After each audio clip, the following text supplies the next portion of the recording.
Phone করে আপনজনরা চলে যায়, তখন সেই লাশের সাথে কি করা হয় আর কবরে ফেরেশতারা এসে কি বলে, এবং ভিডিওর শেষ অংশে আমরা জানবো যে দোয়াটি পাঠ করলে কবরের ফেরেশতাদের প্রশ্নের জবাব খুব সহজভাবে দিতে পারবেন।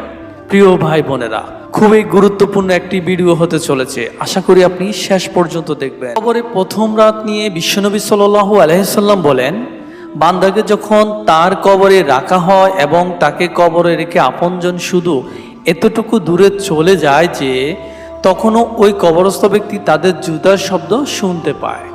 রাসূল সাল্লাল্লাহু আলাইহি সাল্লাম বলেন, ঠিক সেই সময় তার নিকট দুজন ফেরেশতা এসে তাকে বসিয়ে প্রশ্ন করা শুরু করে। যখন সর্বপ্রথম মৃত ব্যক্তিকে শোয়া থেকে বসিয়ে দেওয়া হয়, তখন মৃত ব্যক্তির কাছে মনে হয় সূর্য ডুবে যাচ্ছে। সে বসে তার চক্ষুদ্বয় মুছতে মুছতে বলতে থাকে, তোমরা আমাকে ছেড়ে দাও, আমি নামাজ আদায় করব। সুবহান